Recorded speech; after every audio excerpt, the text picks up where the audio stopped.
Welcome to another episode of Triple Take Cinema. You've got your three regular dudes here, regular bros, just broing it up. It's another brocast. You've got me, Dustin. You've got Kyle. You've got Alex, and that's it. Each week one of us picks some sort of theme.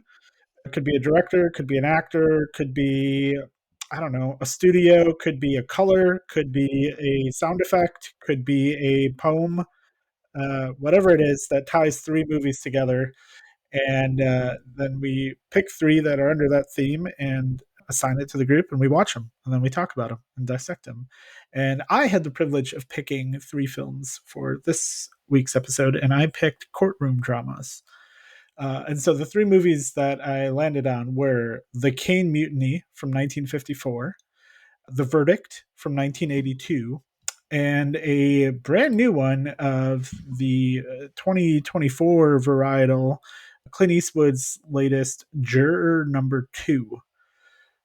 I had never seen any of these. I knew Juror number 2 was in development, kind of a thing. I think I'd heard of The Verdict. I had never heard or seen the Caine Mutiny, and we'll get into a little bit of like why that was on my radar, but I had never had no familiarity with the original film. Kyle, how about you? Nothing. Blanks. Familiarity with these I movies? knew of the Caine. I knew of the Caine Mutiny, but I didn't. I did not. The Verdict wasn't on my radar at all. And Juror number two is something I'd seen on the Netflix or whatever. Was it on Netflix? Whatever streaming service we watched it on. I had seen Max. it come up and That's was intrigued. A Max, Maxinista Max, movie. no, Yep. Maxinista. Whatever they're going to call it next month. But yeah. So Yeah. I was over 3 on these, which is wonderful. Alex, what about you? Yeah, these were three blind spots for me, and I was thinking just about my relationship to courtroom dramas in general. And I think it's funny that I haven't seen some of the heavy hitters. I have seen 12 Angry Men, some parallels with Jury Number Two we can get into, but I feel like there are a lot of comedic courtroom movies that aren't quite dramas, but did make an impact on me growing up. Like I'm thinking Adam Sandler's Big Daddy has like that big climax in the I courtroom. wouldn't have even thought of that as one, honestly. I was thinking you were going to say Liar Liar. Yeah, well, Liar Liar's the other one, and Legally Blonde is the Yeah. third one. I feel like in the '90s we were big on comedies where the third act feel good climax took place in the courtroom. But yeah, a lot of these like older courtroom dramas and more recent ones like Jury Number Two were kind of newer to me. So I'm excited to talk about this very interesting subgenre of movies. Yeah. Well, I'm going to go kind of against our traditional grain here and have us talk about these in reverse chronological order. I didn't assign like a watch order for them or anything, but like my origination of this theme was that over the holiday, we're recording this, mid early January, and over the holidays, my wife and I watched Juror number 2, and then that kind of triggered, like, I really wanted to talk about it with you guys, and then I was like, okay, well, I can do courtroom movies, and then I was kind of like going through and trying to find things that I hadn't seen and was maybe ancillarily familiar with. And like I had said before, The Verdict was something I'd heard of. I'm a Paul Newman fan. I need to digest more of his stuff.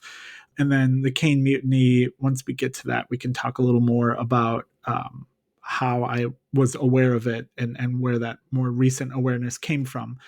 But let's start with Juror number 2. So this is Clint Eastwood's newest. I think Clint Eastwood is like 93 now. It's probably going to be his last movie. I've seen a number of his films, and while I don't enjoy the man's political stances, I do enjoy the man's directing chops and largely enjoy a lot of his uh, directorial actions and things like that. And I like the cast here. Like everything about this movie screamed like this is going to be something I enjoy. And I would say for me, I enjoyed 80 to 90% of this movie, like watching it through, and it was the last like 10%, not even the full third act, but like the last 10 to 15% of the movie that like completely ruined it for me. And not because I like, spoiler alert, it ends on a bit of a cliffhanger kind of a thing. Not even because of that. Like I'm fine with that. Like that storytelling, it's kind of, I don't want to call it lazy storytelling, but it's very much a choice to like end in the way this movie did. And that's not even what killed me. But I don't want to get into that quite yet until I hear kind of your guys' like initial takes on this. Cause I know based on what we kind of grumbled about via text, I don't think any of us had the highest opinions of this. So I'm just curious from each of you, like, did you enjoy some of this or did you flat out just hate the whole thing? I'm like, I kind of want to like talk about like, the first three-quarters of the movie first, and then we can get into like the closing part of it, because assuming that for both of you, even if you liked the other half or the beginning, like leading up to the end, that the end was disappointing, unless one of you was like, I hated everything but I loved the ending, then that's another interesting topic we can have. But Alex, I'll kick it over to you to hear a little bit of your thoughts on it. Yeah, I'm realizing I was playing it a little bit coy, a little misdirection in some of my texts with y'all, because I really enjoyed this and I really enjoyed the way it ended. And I Okay. went into this expecting to not like the way it ended because I think I read your Letterboxd review, Dustin, where you referenced a late game swerve that for you, I think, kind of undid a lot of the work leading up to it. And I think I went in expecting the movie to pull in a different direction that I didn't appreciate or didn't feel earned. And to me, I thought it was consistently good. Apart from the beginning, the beginning's a little flabby, I think. It really kicks into high gear for me, at least, once they get into the jury room and start deliberating. But I thought the ending gives it this really nice note of ambiguity. I'm going to use a cliche phrase for talking about movies these days, but this really did subvert my expectations in a way that I found dramatically compelling and enriched the material and felt supported by the entire hour and 45 minutes I had seen before that late game swerve. So yeah, I really dug this. I think visually it's maybe a little uninventive. I feel like Eastwood really relied on kinetic editing rather than cinematography to kind of make some of his, you know, put more of a firm directorial stamp on things. But yeah, I think this was a really strong showing for him. Kyle, let's get into it. What were your thoughts? I am shocked by the things you just said. I am shocked by the things you just said. This is in the I aim to category for please. me of one of the worst movies I've ever seen. One of the worst movies I have ever seen. Like truly. And I love hyperbole. You must know that by now. But I from the beginning until the end. And so the end didn't do anything to me. Like the end I was not there was no swerve because I was just I guess I'll get into the detail. I found it was unfortunate that I had just gone to jury duty because I think that colored it a little bit. But like even the mechanics that of the jurors being selected and like the stuff that happening in the room, I didn't really. That's not like what bothered me about it in a lot of ways. I thought the delivery of almost every single line was rough from every single character except really Tony Collette. Faith, yeah, and like her counterpart as well, the defense attorney, but but even he I felt was a little wooden and unbelievable. Tony Collette I really appreciated. I liked her a lot in this. I liked her role. I liked the conflict of her running for something.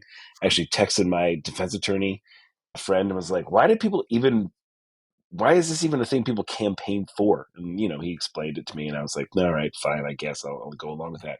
But bizarrely, my take on this was like it actually was kind of shot well to me, or I appreciated what I saw visually, the composition of the shots of the jury, the way things moved, the way the history is retold through some of those flashbacks that are not necessarily from like, well, a lot of them are from a different perspective, but the flashbacks were I think well done and well brought in and well used. But it was weird. It was like every other aspect of the film for me was entirely empty. The lines that those whenever the jurors were in the room talking to one another, I hated the way that they were saying everything to each other, and I hated what they were saying to each other. And I felt that I didn't believe the dialogue to me was written by, it was like someone who had never, it was almost like it was written by AI. It was like someone who had never talked to another human being was like, this is how human beings would talk in this kind of stressful environment.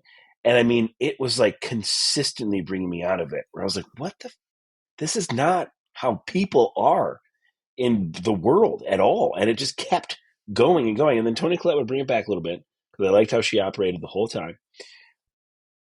But yeah, from Nicholas Hoult to J.K. Simmons' character, like this is the first time I could ever remember not liking J.K. Simmons. But really, for me, it was the script. The script for me, I just did not. It's like the movements of the script, what's supposed to happen if I storyboarded it out. That makes sense. I'm fine with that. But like the actual words being said, I was just like, none of this is tracking with me. And so it kind of felt this. It was this weird, like fake. The movie is shot well. I like what I'm seeing, but every time anyone opens their mouth, from the husband and wife to the jurors to it, just I didn't like any of that. I like some of the movements, and I kind of liked the conflicts of the characters within it, but the execution of every single line I just fell flat. And these are some like the biggest moments when Colette and Hoult are on the bench, and when Allison and Dustin are Justin, when Allison and Justin are like, when she's kind of confronting him a little bit, like, did you drink all this stuff? His retelling of any little story, or like his attempt to kind of lie his way out of something, or be convincing, while also not giving away that he knows something. When Marcus kind of confronts him that he's got his eye on him, I was just, the whole time I was just like, this. I just didn't think it was true to how people talk to one another, and so that just consistently tanked this thing for me. And so, yeah, that was really my take. Like, I actually it was weird. I was like, there wasn't any really wasted scenes, but the contents of those scenes just left me very, like, what the, yeah. I So would almost argue that's my initial take. Yeah, I would almost argue that there were plenty of wasted scenes, because like I said, the cliffhanger at the end with Faith showing up at Justin's door, and that being, that was fine.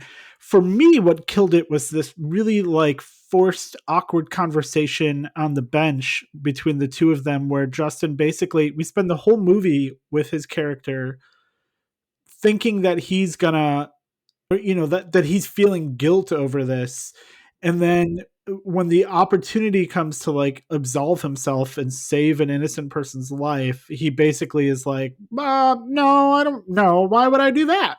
And it it's not that fact that he decides not to do it that kills me. It's just that, like, we spend the whole movie thinking that he's coming to this conclusion, and we never see any sort of internal or external dialogue that he has with himself or others that explains why he would come to the opposite conclusion. All the drama, all the storytelling leading up to that point makes you think he's coming to one conclusion. And then in the matter of like 2 minutes of them sitting on a bench, he's like, why would I confess? Why would I admit my involvement in this? Because I'm a good man and this would destroy my life. And it's like, so then what the fuck were you belly aching about for the entire fucking thing? And like, when did you change your mind on this? Because you've been going through all this shit and stalking people and doing all this wild shit leading up to it. Like, I don't understand where that came from. That was like my biggest gripe. And like, Kyle, hearing you talk about like the dialogue feeling fake and just forced, like, I don't disagree with that either. It's like a lot of these performances, what was disappointing is they're great actors, and like I mean, even beyond like a dialogue thing, like, what a waste of Kiefer Sutherland. Honestly, what a fucking waste of J.K. Simmons. Like, he was there, and then all of a sudden he's not, and like that through line for his character doesn't really make a whole lot of sense to me either. Like if he was compelled enough as like a retired cop on the jury to like go snoop around, and then he gets kicked off, he's just going to be like, all right, well, you know, I'm going to go back to planting my gardens or whatever the fuck he was doing before he was called for jury duty. No, like I don't buy that. They kind of established that he's going to like, he smells bullshit and he's going to want to get to the bottom of it no matter what, but he just fucking Yeah. vanishes. Like they could only afford him for like 2 days on set or some shit.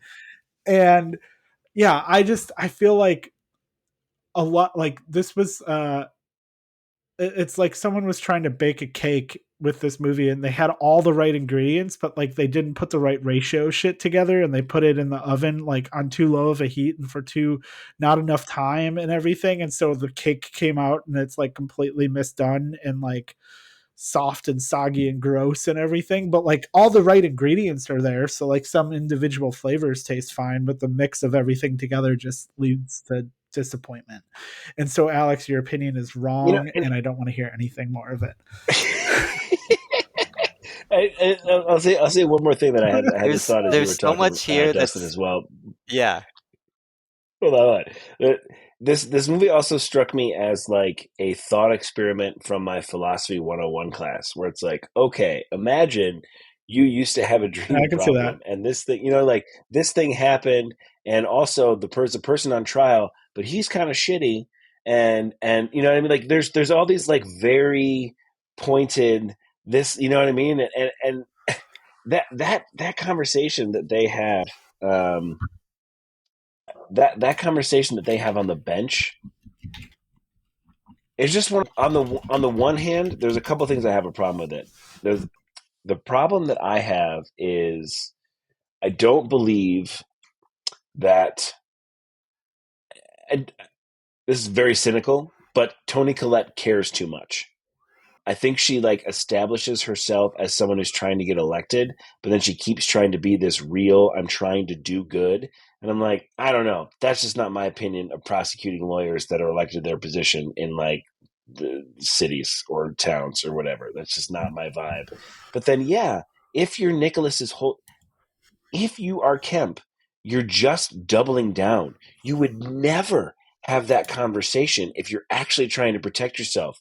Guilty, you want to have a guilty conscience? Go drink again and ruin your life. But like, don't, you're never saying that to the district attorney after going through all of these problems.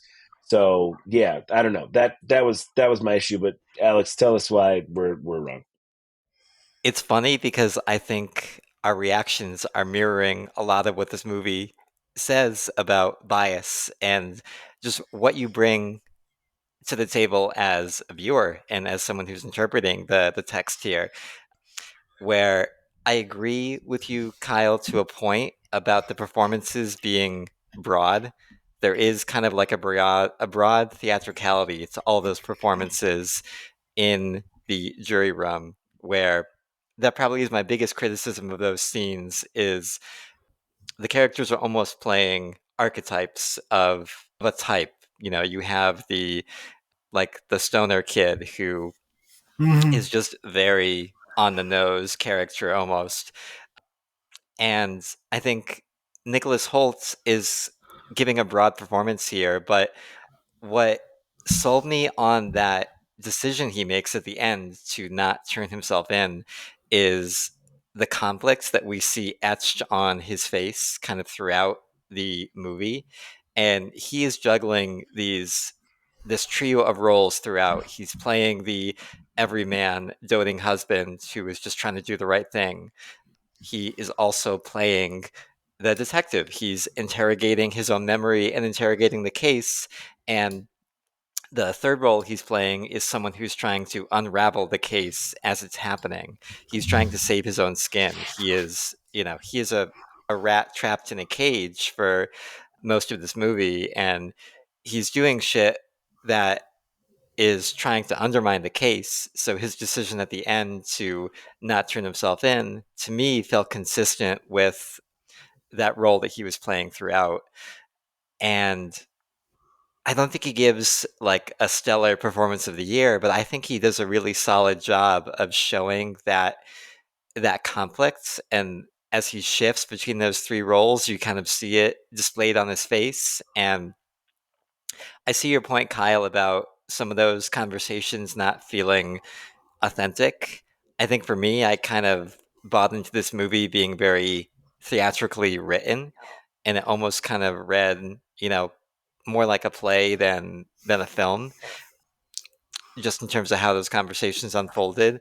But I think I think Holtz is game enough here, and Eastwood has enough shots of the camera just showing his face and showing that kind of disquiet, and he's turning things over in his mind, and he's not decided, and he is kind of squirrely about what he's going to do the whole way through. So for him to be kind of very self-serving and do the unjust thing in the end, didn't feel inconsistent with his character all the way leading up to it. I think, to both of your points, I do think criminal waste of Kiefer Sutherland, and it was very clumsy the way that J.K. Simmons was shunted out of the story. I think they could have given his character a more satisfying closure than just kind of kicking him out of the courtroom and kicking him out of the film. Narratively is how it felt. But yeah, a lot of Yeah. most of the performances worked for me. What did you guys think of, I another thing that kind of took me out of it was the big reveal for Faith when she realized that in the courtroom, when she realizes that she had been talking to Justin's wife, Allie, when she Googles Justin Kemp wife, and like it's all just pictures of the two of them that shows up in Google Images immediately. I was like, that's not how, he's not a big enough name that that's gonna pull shit up that way. Like, I don't know, like the Deus Ex Machina of that kind of killed me in terms of just like, it just felt, I don't know. I just loved I wanted to like this so much more than I did, and just found it like to be really underwhelming at the end of it because of that combination of the cliffhanger ending and then that bench convo. Which, I mean, I hear what you're saying, Alex, about like the roles that his character was like sliding through, but I just feel like they didn't spend enough time showing the viewer that he was anguishing over this and that he saw merit to go in the opposite direction versus all the work he had done where he had become convinced that that the guy was innocent and all of that kind of stuff. Like, if he was like, I mean, he's a journalist, like who's to say he couldn't have like figured out another way to like prove that the guy didn't do it, but it wasn't him who did it, kind of a thing, or go frame a guilty guy who's guilty of something else that got away with something like that. Would have been more compelling to me versus him just deciding, well, you know what, you caught me, but I'm a good man. Like that kind of, I don't know, that just killed it for me. Totally See, killed it. to me, that spoke to the ways that we rationalize our bullshit, which is kind of another, for me, theme this movie was expressing, is how we rationalize, events in our life to ourselves by, I'm a good person, so it's okay for me to make a morally bad choice. Or in the case of everyone on the jury, we know that this guy is guilty because just look at him. Just look at him. He's a criminal. He's an abuser, and kind of making these snap judgments about perceptions versus reality. Maybe one thing we can shift to talking about is, I'd love to hear y'all's thoughts on the editing in some of those courtroom scenes, particularly the way that it kind of cross cuts between Toni Collette's faith and the public defender as they're presenting their arguments. I thought that was a really kind of clever and elegant way of showing just how impossible a task it is for a jury to rule a verdict when you have these two opposite narratives being presented to you with equal conviction. And I like the way that this movie Yes. played with editing when it came to recounting the different memories that people had of that night at the bar, where things are just subtly different depending on who is the one doing the recollecting. Kyle, I'll let you take that Yeah. first. Yeah. I did like that part, and that kind of goes back to the directing and the the leading of things scene to scene, I did really appreciate, because I did like the quickness of that editing, especially when they're like giving closed arguments and stuff like that, and how they are so diametrically opposed, closely aligned, and just hinting on they're both using this probabilistic reasoning to get to completely different conclusions, both on their given slants. I did like that. I did kind of like the role that the bar played, as like you said, as in all those different versions. So yeah, that's kind of like a lot of what I meant when I talked about the directing being very strong, and somehow like the innards not like just leaving me down, or letting me down. So yeah, I did really appreciate that. I thought that was a deft touch. I thought that was solid, and I thought that did tease out a lot more drama, or chart effectively, than if they had just done that back to back without intersplicing them. So yeah, that was solid. That was definitely solid. One more thing on J.K. Simmons that killed me as well is that you have his motivations, you have his character, you have how he can't not kind of investigate this thing. You could just have there's these weird choices in the script where it's like you could just have Nicholas Holt not follow him, right? And so like imagine if Nicholas Holt Uh-huh. doesn't follow him, and J.K. Simmons shows up the next day knowing like, well, this is the guy that didn't vote for guilty, so I know he's my guy. Hey, I got all this information if you're interested about it. And then Nicholas Holt kind of like lets the bag out. And that to me would make the moment of J.K. Simmons is kicked off the jury, but Nicholas Holt is not, believable. And that moment just wasn't believable for me. Mhm. And like you said, the reveal for Faith when she figures out about the wife thing, I'm like, man, I just wanted that to happen during the scene that she's in his house talking to the pregnant wife. I wanted her to glance at Yeah. some picture and then have to see that and not Yep. react. And those two moments, I was just like, man, I don't know why you made the choices you made to do this. But you know, I can see what you're saying, Alex, about like the rationalizing of our own bullshit. I guess for me, it was just a little too heavy handed. You know what I mean? Like the rationalizing of our own bullshit Sure.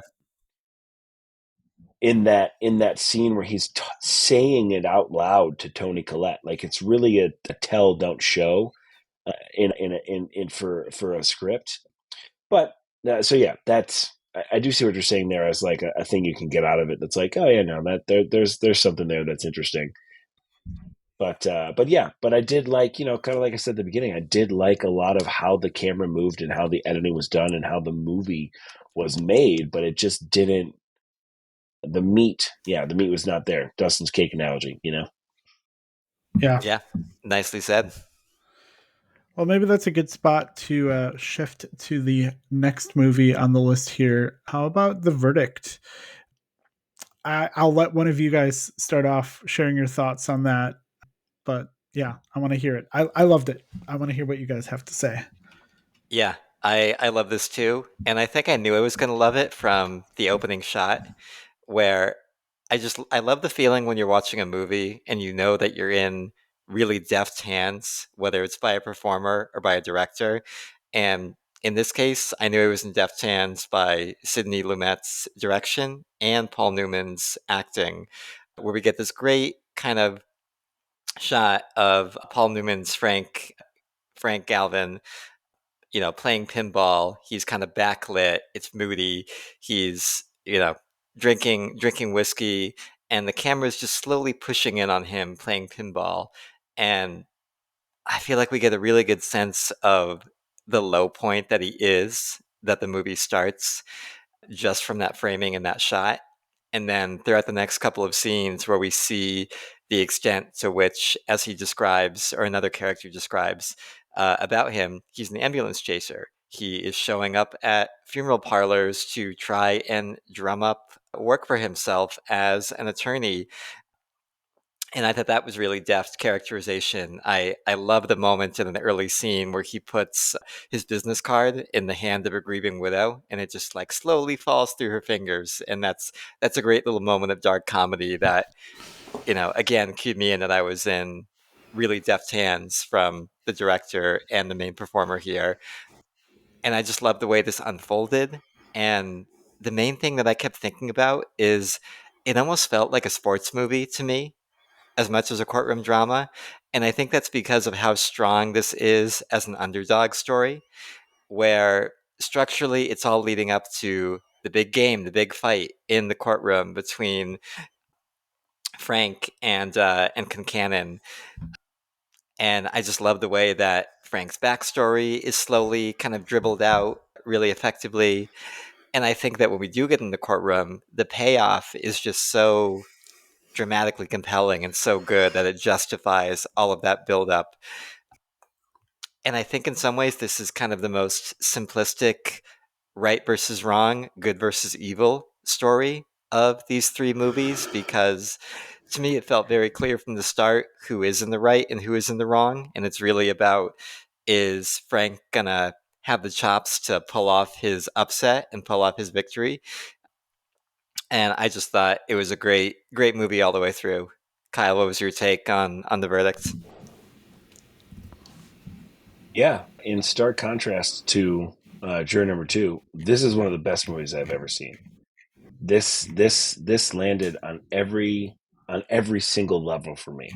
On the way that the information was given, Paul Newman was outrageously good. Everyone was outrageously good. There was not a weak performance in this movie.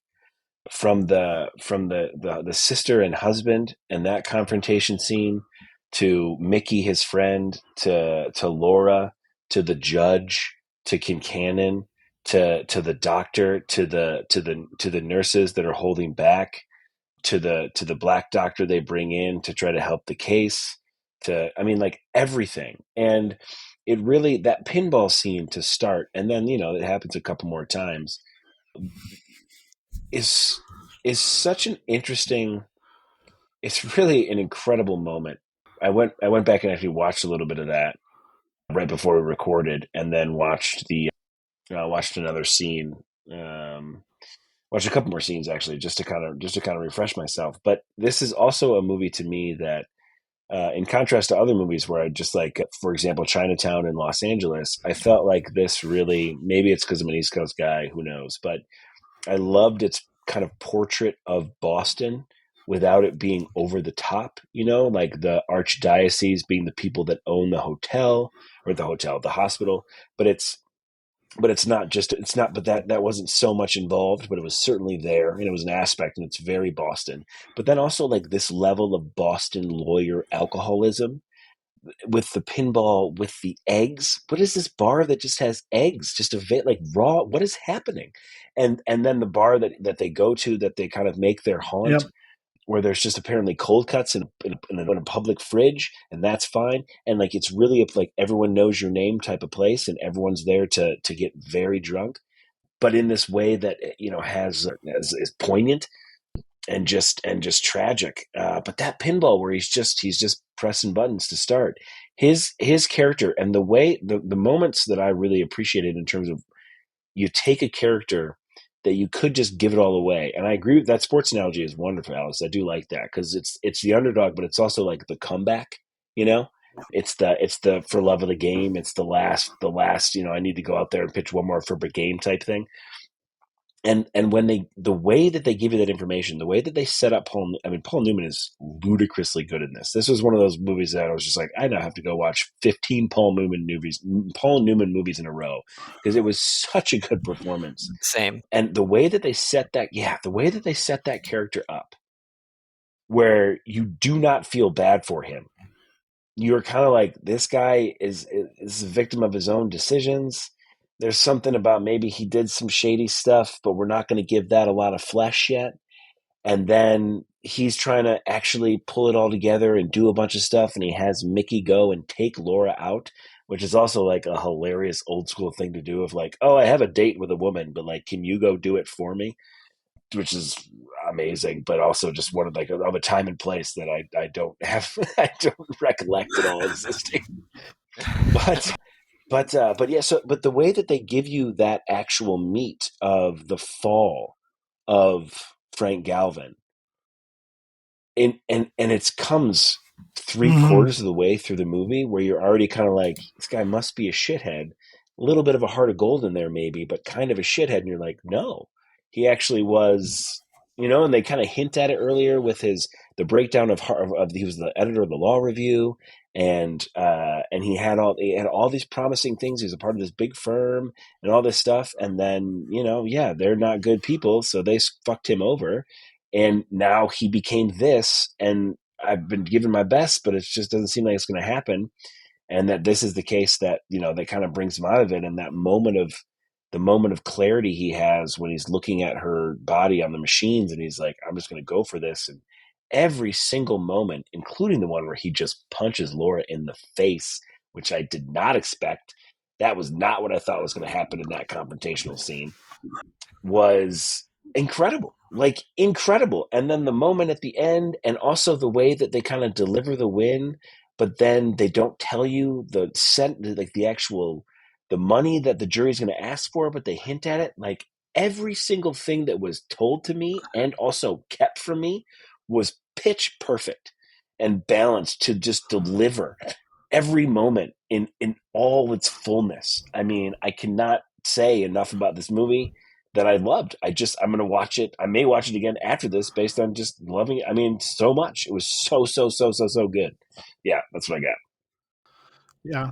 No, for me, the pinball scene, like that motif coming back to it, especially it's like the second, or I think like the third or maybe fourth time that he's playing pinball when he like finally beats it and he's like celebrating, like is such a great kind of like path for his character to go on. And something I read in the Wikipedia page that I thought was really interesting was that the producers were reluctant to keep the scene where Newman strikes Rampling, so where he punches Laura, believing it would turn the audience against his character and even damage his public image. Newman insisted on keeping it, believing it was right for the story, which I agree. And like, I didn't see that coming either, but it's like, I think this is one of those, the list of other actors that were interested in this role: Roy Schneider, Frank Sinatra, Cary Grant, Dustin Hoffman. But I feel like Newman's like one of the few actors that could like pull this character off in a way that needed to be pulled off, because like he's a shitty person doing shitty things, but Paul Newman is so like by default charming and like somebody that you like no matter what, that like he does an amazing job at like playing this shitty person down to a level like combating his own affable charm. And just when you're like kind of like, yeah, man, I like this guy, I like, what he's doing, then he punches her, and you're like, I can't really get behind that, even though she deserved to have a mean talking down to, because she's kind of not cool. And but like, so that takes you down another notch with him, but you're still rooting for his character, and you're still rooting for like his redemption arc is like far from a perfect, like he doesn't come out on top. Ultimately, he had one big win, a just win for his clients, but like, and I love that like the ending, right, is like he the fact that he decides not to pick up the phone. He doesn't know it's her. He probably assumes it's her, but he decides not to pick up the phone. And you could also read that as like, oh, he's thinking it's somebody calling him about taking another case or something too, and he's just not. He's just gonna like kind of like rest on his laurels for a little bit.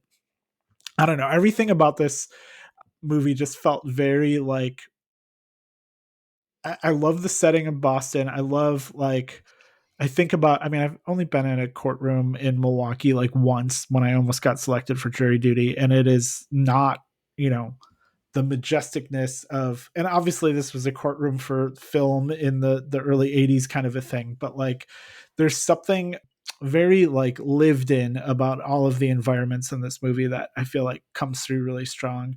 But then it also portrays like the legal part of it in the buildings, and even the hospital when they're going through the hospital and stuff like that, with it being the Catholic hospital, and the huge hallways and tall ceilings and stuff. Like everything feels a little bit larger than life, which I think also just kind of adds to like the setting is just so great. And like his office and how run down and like disgusting like the walls look like in his office and stuff like that. All of that I feel like really underscores like just a really like how much the setting and the environment is part of the story in this, Right. and amplifies the story being told. And then, yeah, I mean, Kyle, what you said about like everybody is firing on all cylinders here performance wise. Like the fucking judge was killing, like that scene when the judge starts questioning the witness and you're just like, what the fuck is going on? And Galvin is like basically asking him the same shit, like, oh, if you're gonna start handling my case for me, like maybe don't lose it for me, kind of thing. It's like, holy shit. Incredible. And then the fact that they go back to the judge's chambers, and Frank just like lays into the judge, and the judge kind of just takes it because he's not wrong, is just, yeah, like everything about this was so good. And like, and I appreciate like the old school, you know, like the doggedness of the the detective work, kind of, right, like hunting down that nurse, and like how he did that was pretty great. How he needed to find out where she was, and he went to the other nurse and like pretended that he talked to her, and she dropped it that, oh, she's here from New York, and so he knew she was in New York. So then him and Mickey spent all night trying to call and find this person in New York, which is a fool's errand, especially pre-internet and everything.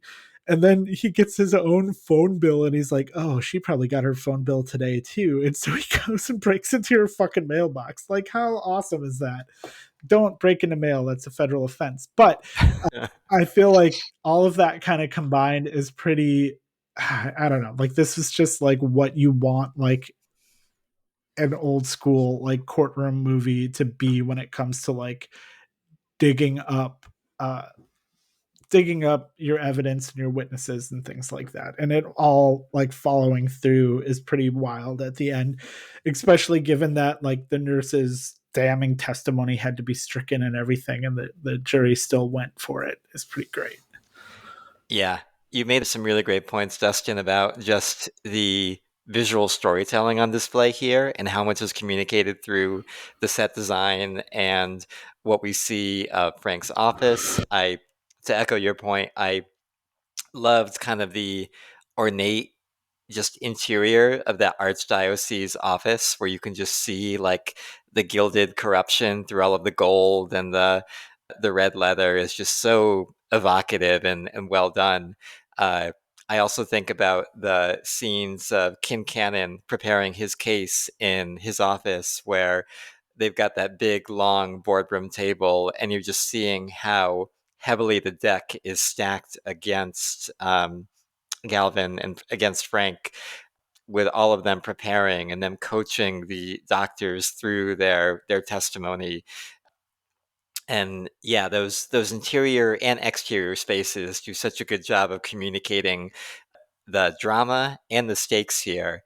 And some other visual touches I really liked was how the facts that Laura was spying for the defense was communicated to the viewer, where it's not done through exposition. We're shown in a really elegant way. You know, we see her kind of in their office initially and don't get much of a snippet of that conversation, but just her presence there is enough to make your stomach sink.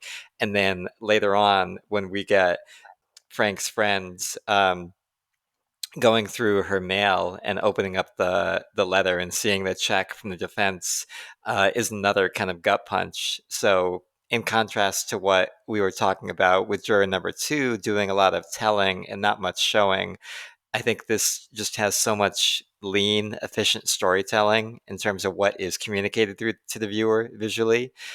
And it makes it satisfying because you are an active participant in this story. You're putting the pieces together along with Frank. And I think that helps give his win at the end even more catharsis, because you're right there with him, kind of, you know, going through these steps. Yeah, some of the scenes that I liked the most, when it comes to this, like the scene where the bishop, what is the head of the archdiocese at that point? I don't know if he's a bishop. I cannot remember his official Hmm. title, but when when he asked that question, and he's like, "Well, yeah, but what do you think about this?" That was incredible, you know. And they cut that off, And then also the hubris on display at the end when they're talking to the guy who's like been smarmy from the beginning, and he's like, "Well, legally the case is won," and the hubris of that thing being stricken from the record, and the doctor like touching Kincannon's arm, like, "Oh, nice work, worked the legal system proper on this one. Like now they'll have to because of the rules of the game, they'll have to give it to us." And the jury just denying that was so satisfying.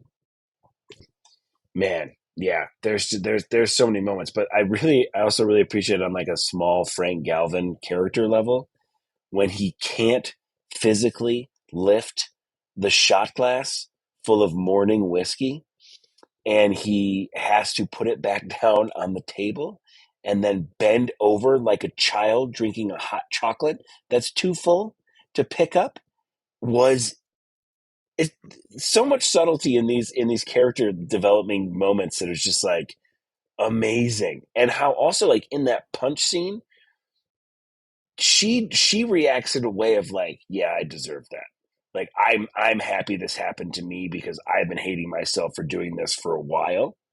The scene where she confronts him and gives him the talking to that he needs, kind of, and he hides in the bathroom. Like there's just, I mean, every single moment just incredible. And the ending, I love the ending so much. The ending reminded me kind of how I felt about the Five Easy Pieces ending, where obviously I loved this movie from top to bottom, but that ending was just, I think that he knew it was her calling, and he was just like, "No, let it ring, bitch. I'm not here for any of that. You're just gonna have to sit with this." And I don't know. He doesn't even know at that point if she knows his story about his initial fall from grace that led to him being the person we see on screen now. But it was just one of those moments of like, yeah, life's not fair. Sorry, you made bad choices. You got in with the wrong people, and this is what it is. I'm not here to save you. I'm gonna be happy with what I assume to be like $250,000 that he just got. That at that time is going to let him just drink a lot of Bushmills for this foreseeable future. Yeah, I think that's all really well said. And one thing that also I just love about this movie is how cracklingly good the script is by David Mamet, who's a playwright and screenwriter. But there's just so many good, not only speeches, like that last speech that Frank gives is just amazing for its catharsis and for the way that he empowers the jury and tells them, today you are the law, you're the ones who decide, not these lawyers. And, that's an amazing moment. I love the conversation he's having with his buddy Mickey, where he's saying like, "How do you think?" Speaking about the other lawyers, like, "How do you think they got to this place by doing good?"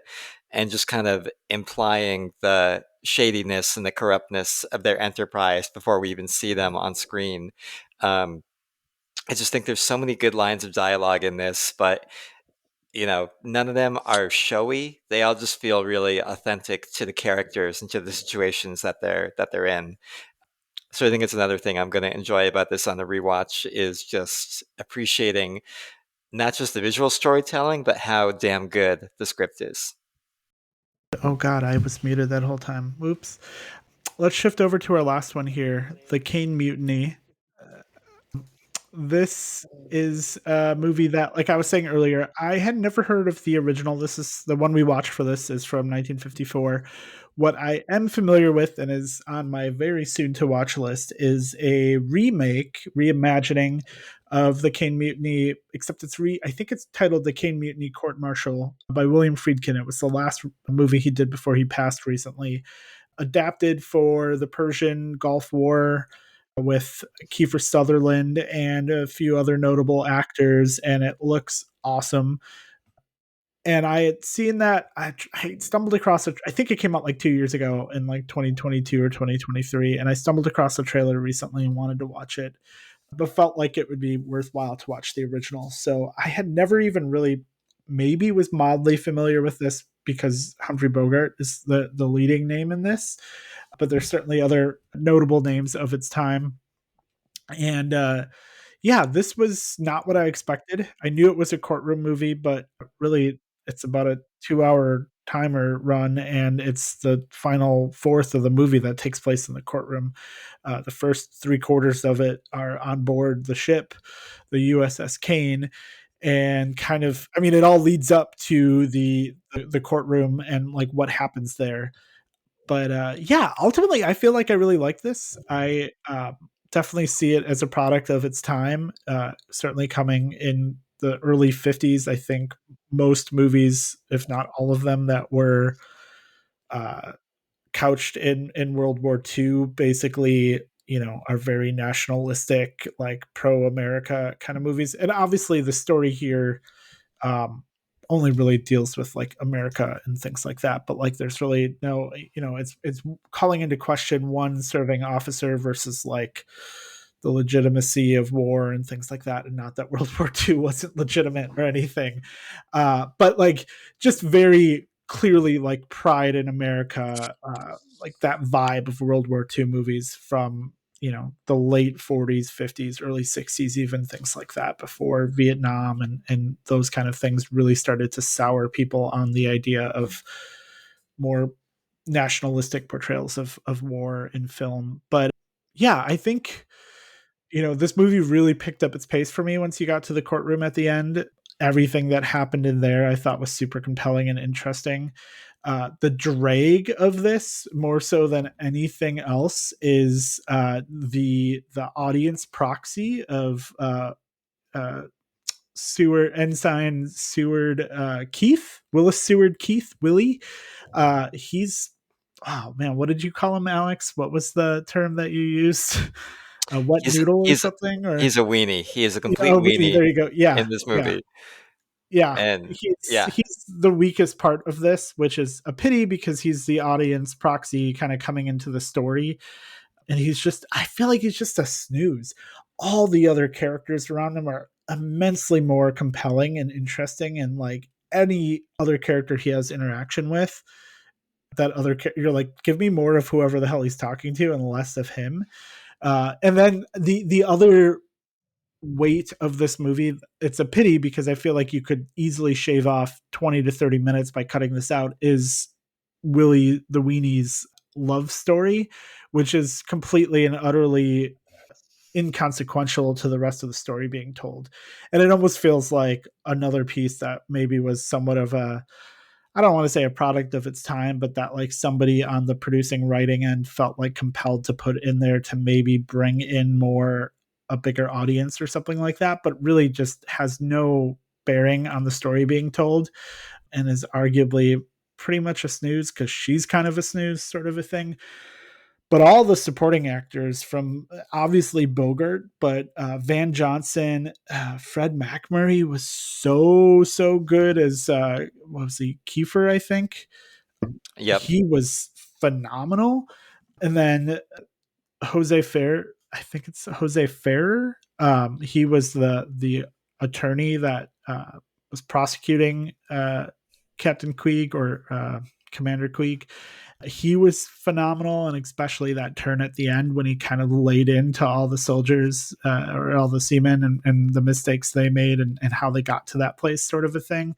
So all of that kind of elevated the weaker parts for this for me, to the point that I'm like really glad I watched it. And I'm really excited to watch the remake of it, and just kind of see what the my interpretation from what I've seen and lightly read about it is that it takes place primarily in the courtroom versus this one, which is primarily out of the courtroom. So I think that's going to make it a little more of a compelling watch for me. But yeah, which one of you wants to dive in? Alex, you want to share a little bit about your thoughts on this? yeah, totally. And mine mirror yours kind of pretty closely, where I do think that Robert Francis as Willie Keith is the weakest, not just because he's kind of a nothing burger of a character, but because of how the movie is structured, where we spend really a good like 30 to 35, 40 minutes just following Keith as he gets acquainted with the Caine, and he has a whole subplot interaction with the former commander, who's then replaced by Humphrey Bogart's Francis Queeg. But I just was struck by how superfluous that whole ramp up kind of is to the main conflict that drives this story, where I wish that Willie was more well integrated into that conflict between Queeg and Merrick and Kiefer, because they're kind of the three characters who really are circling each other throughout that middle act, aboard the Caine, when Queeg is kind of having his descent into paranoia, and that really compelling act in the courtroom where there's a little bit where Willie's involved, because initially he's kind of, so starry eyed, enamored by authority and anyone with power, that he's kind of a lickspittle for Queeg at the beginning, but then, realizes that he is somewhat unhinged and allies with Merrick and Kiefer against him. But yeah, I just think that could have been truncated, and been less of a slog to get through. But I think what speaks to how strong the parts of this movie are that work is that, thinking about it, those are the parts I remember. I remember scenes like, I think I said in the text thread, where you got Queeg, or I said in my Letterboxd review rather, that the scene where Humphrey Bogart as Queeg is buttering his toast, I could watch that for hours, because if that doesn't cue you in that the man is a low-key psychopath, nothing will.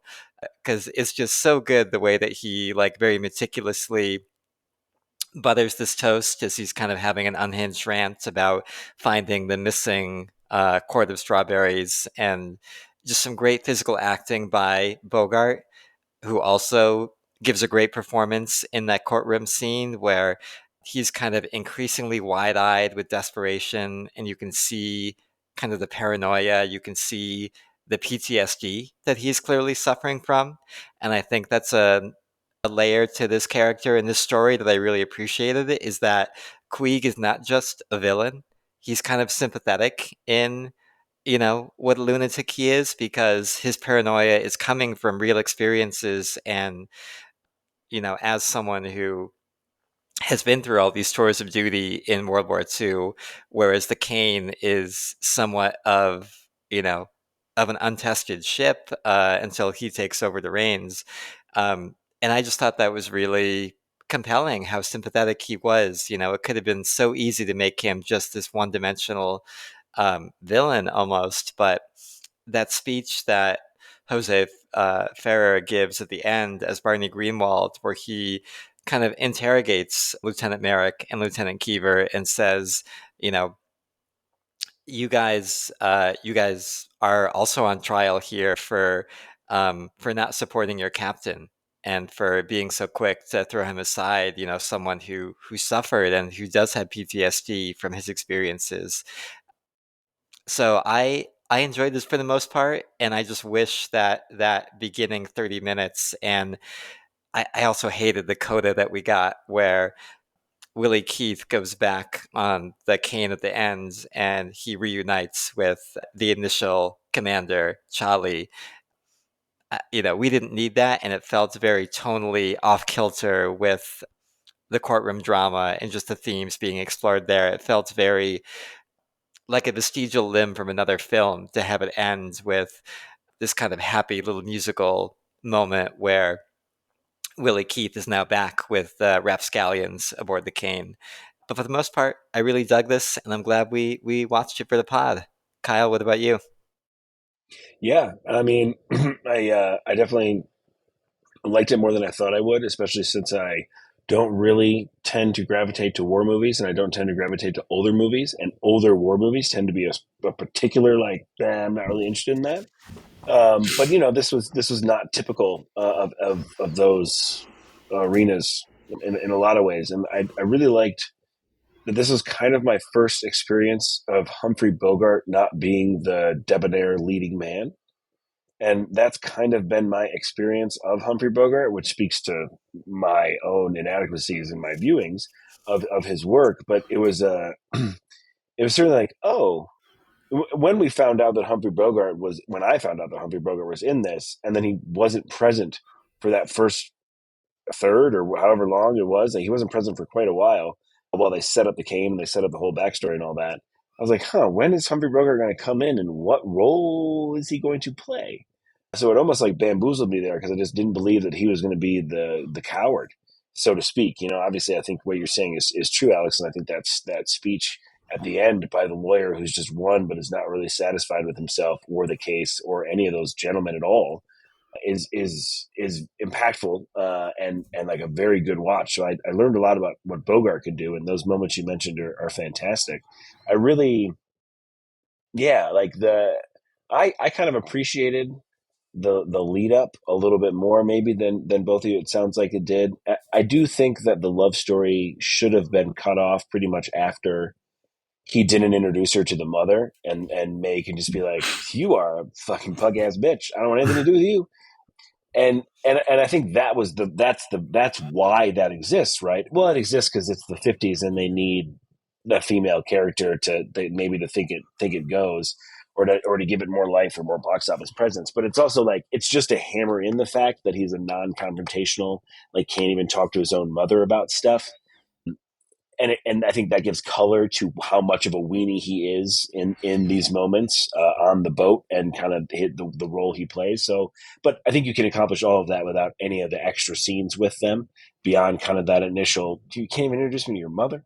And then she's also like, just kind of sits there and takes it when he introduces her as a friend. And I'm like, no. She freaks out there too. Like she's not putting up with that. But anyway, the descent I thought was very good of Bogart coming in, and then those big moments of him like kind of losing it and it being worse and worse and worse, and how it had the right amount of buildup on both Bogart's decline and their coming to understand that this was going to happen, and then that the scene of the storm, which brings everything to a head, I thought was also very good. So yeah, this movie surprised me when it comes to an old movie dealing with themes that are pretty challenging. I think, especially at the time that this is coming out. I think honestly, one of the reasons we get that coda, Alex, is because, and this is pure conjecture, which I love to do, but I think one of the reasons we got that, and it's one of the reasons that we had the opening scene where they're like, there has never been a mutiny in the United States. I just want to make that very clear to everyone. And then at the end where they're like, this is very simply dedicated to the United States Navy. Like they really, it's a movie that seems like we know we're going to push some boundaries here of the post World War II America that is still embroiled in war all over the globe at this point. A lot of sea wars as well. So that I thought was I was like kind of shocked that it was doing that it was kind of taking a shot at, or using because you could do this with you could have tossed these people in a few other wars in other countries and other things, but you to go to make these Americans at that time was kind of a brave choice, and I think that's one of the reasons we get that ending is because it kind of brings it all like, no, the army is good, we know, like we figured out in the end and all those things. I liked that captain character as a lot. I like that watch scene where I think it really kind of hints on the nuances of running a boat, especially running a boat like that, where he's like, I can't accept it. It's against Navy code. It's absolutely outrageous. And then he like ducks behind him. He's like, oh, what is this watch? Who What is this left this watch here? here? This is crazy. Who left this here? This is an interesting watch. I'll take that watch. I did kind of like all of those, but yeah, I was invested the whole time, from kind of beginning to end, and all the the varying levels of what it was saying about the army and what it was saying specifically, the Navy, obviously more specifically, obviously the fighting corps of the United States, but the boat stuff, being on a crappy boat, like not necessarily being at war, having this very specific minesweeper stuff, like it just, there's a reason why my dad has been telling me to watch this movie for a long time, and I'm glad I did, because it definitely was something I probably wouldn't have watched on my own if not for the pod, but it really delivered for a movie of the 50s about war starring Humphrey Bogart in a way that just really surprised me pleasantly. Yeah, it sounds like the Navy was a little, it ruffled some feathers with some initial discomfort with both having a mentally unbalanced man as a captain of a ship, and then having the word mutiny in the title. So I imagine that some of that was done to some degree to kind of, as you said, Kyle, like to kind of underscore and placate those concerns with like, this is just fiction, and you know, the men serving in the Navy are honorable and blah blah blah kind of a thing. Right. Which I guess, I mean, especially at the time makes sense, right? You're still coming out of, I mean, and as well today, you know, everybody that served in World War II, highly respected, you know, the best generation, like all of that kind of stuff. So like, I feel like in a 10-year span after World War II, like if you're going to tell this kind of story, you need to really kind of couch it in the guise of fiction, and that it's not inspired by anything real, and Right. that even though that this story is of a mutiny, you know, it is by honorable men, and even the man who was mutinied, the mutiny, is an honorable man who was just broken through, you know, Repeated trauma, yeah, essentially. yeah, you know, they didn't call it PTSD at the time, it was battle Yeah. fatigue at the time, but like Right. a couched acknowledgement of like, it's not that he was just bluntly incompetent or that he was mad, you know, trying to kill people deliberately. It was just, no, he had served so valiantly for so long that he just was not of the right mind, kind of a thing. Yeah. Yeah. I think you both brought up really good points about just kind of how admirably progressive this movie is thematically in terms of interrogating. For me, it was really about the interrogation of chain of command and just the way that the military is structured in terms of, you know, at what point would you rebel against a commanding officer? And I thought that Merrick's arc was really compelling in terms of initially he shows his fierce loyalty, and he's so upset with Kiefer for even suggesting the possibility that Queeg could be unhinged, and then he slowly starts documenting, he slowly starts seeing it for himself, and I think he was probably in a trio of really great, or a quartet, I guess, because you have Queeg, Greenwald as lawyer, Merrick, and then Kiefer. All four of them were just such great, rich characters, and I liked the arcs that all of them had. I do want to give a fun bit of trivia I just found in terms of some of the Navy's issues with this movie.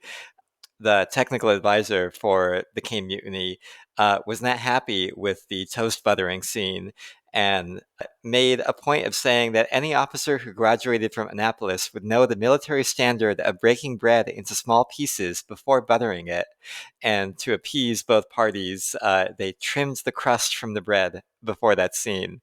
I love that little bit of historical detail. But yeah, I just think there's so much here that is rich and is progressive. And this is one that I'm excited to, maybe I will rewatch this after seeing the Friedkin remake and kind of doing a comparison to see just how they tackle, you know, tackle the themes that this movie does.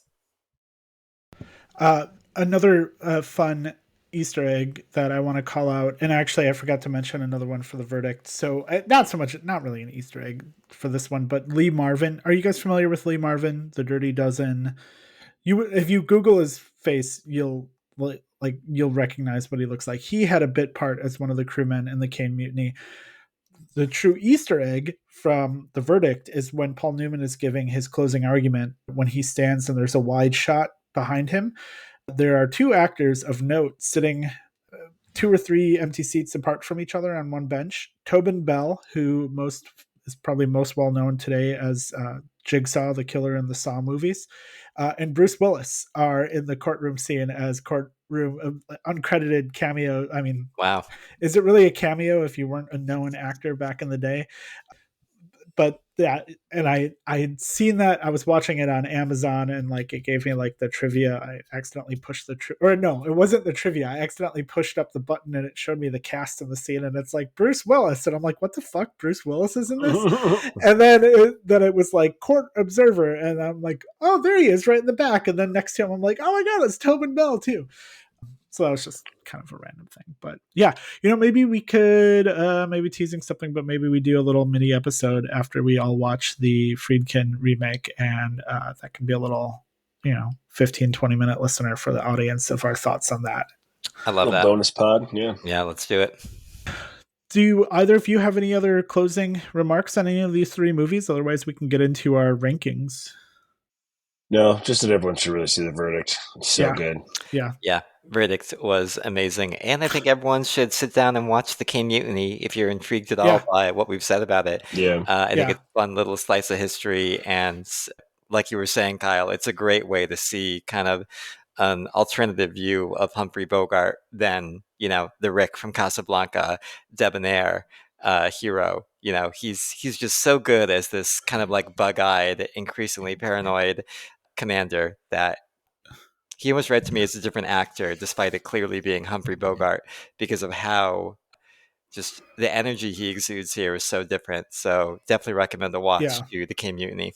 I guess one. Yeah, and no, go ahead, Dustin. I was just gonna say, like, one parting note I'll give is I feel like we should, as much as the character of Willie is a weenie in this and a wet noodle of a character. And I don't really think that the actor Robert Francis does a great job adding any weight to that role. It was his first feature film role in a really short 4-film Hollywood career before he tragically died in a plane accident in 1955 when he was piloting the plane. So, had he survived, we may have seen him become a much more esteemed actor or something. I want to give him at least a little credit in that. It is a big thing to shoulder when you're amongst all of these other fantastic actors giving performances of a lifetime, and this is your first movie, and the character isn't written in a particularly compelling way. Yeah, I'm glad you mentioned that because I saw on Letterboxd that he was only in 4 movies, and I was like, we saw 25% of his filmography, and didn't do some digging to realize why he had such a short run. Just like, because he's just such a bad actor that they were like, we're done with you. But that is really sad. I'm glad you gave that shout out. Yeah. But I do feel like, Kyle, like your point of like, I didn't think about the lens of like that initial scene with him and his girlfriend and his mom, and like him not wanting to acknowledge his girlfriend around his mom is like really being a very relatable way to establish like, this guy like avoids confrontation. He's a mama's boy. Like, let's just set this course right away. And then he like kind of has to break out of that mold that he's cast for himself. Like, I didn't think about that in context, but I agree that like that would have been enough. Maybe one second scene where he tries to call her when he's got shore leave or something, and she's like, "Nah, I'm with my other boyfriend," and that kind of a thing. Or she just doesn't pick up the phone, or writes him a letter and says, "I'm moving on," kind of a thing. None of the other stuff needed to happen. Yeah, we didn't need that whole scene in Yosemite where they were like, "Oh, we got the ability to shoot in Yosemite, so we're definitely going to do that." It's like, well, I didn't need any of that. I forgot about that. That was super random. Yeah. that came in the beginning because obviously the credits from the beginning, and they're like, "Oh, thanks to the National Park Yosemite." I was like, "Is this movie about being on a boat?" Yeah. Actually, I forgot too, because I was like, man, they really went, they weren't like, well, we're just kind of like, let's go way inland, kind of, not way inland, but like rather than just hanging out in San Francisco or whatever, like let's go for a trip. And back in the 50s, like that was more of a trip than it is today, kind of a thing. Yeah, and your car may get vapor lock, and you may it's all sorts of weird. Speaking of not doing enough digging, Alex, I feel like so The Verdict. We're talking a lot about Paul Newman. Obviously, it's Sidney Lumet, right? Not Sidney Lumet. I believe it's Sidney Lumet. Yeah, sure. It's Sidney Lumet, but I was unaware until you said it that this was also David Mamet. So The Verdict is a very rare trifecta of one of the greatest actors we've ever seen, one of the greatest writers we've ever had, and one of the best directors we've ever had. All just crushing.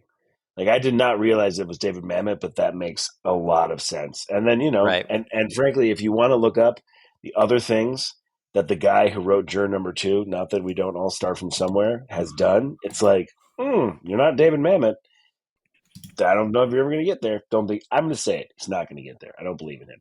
But it's just got nothing to his name. It's not. There's not much there. It's kind of wild to me that Clint Eastwood even like that he couldn't have pulled some other clout or whatever and made it in a way that he wanted to. But yeah, the other thing, I mean, like, so when I said that America was still embroiled in wars in 1954, I was like, let me fact check myself on that. That was the year that the Vietnam War starts. Okay. So Wow. it's amazing that, like, this movie that is challenging. Vietnam or Korean War? It says Vietnam on the old internet.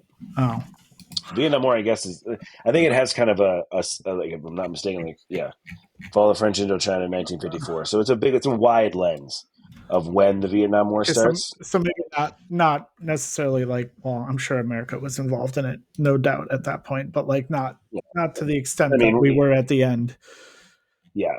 Yeah. Korean War is to 1953. So it's like Gotcha. we're Okay. just we're embroiled in all sorts of things around that time. But I mean, this movie's being made as that's ending, and then the Vietnam War is starting to become a thing because the dates they give for that are like 20 years long.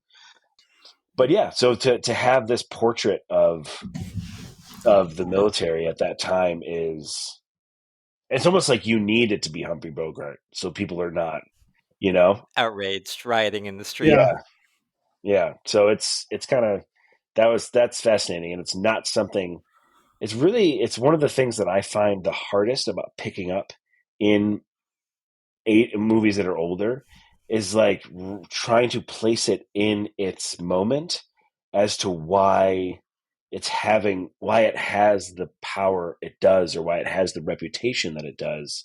Uh-huh. Because there's sometimes where I'm just like, I just can't pick up why this context is like we said, progressive, or is so interesting, or is so powerful, or is so like breaking with the common ground of the current state of whatever culture is in America at that point. And this is one where I was like, this is wild, and I can pick up on this, and I appreciated that. So yeah, Yeah. ranking.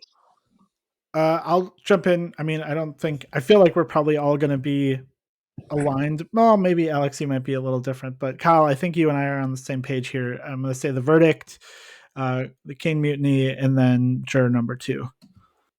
Yep, same for me. Yep, I'm gonna switch that just slightly. We got The Verdict number 1, Juror number 2 at number 2, and the Caine Mutiny at number 3. But I enjoyed all 3 of these. Okay. Well, thank you, gentlemen, and thank you, audience, and we'll catch you all next time.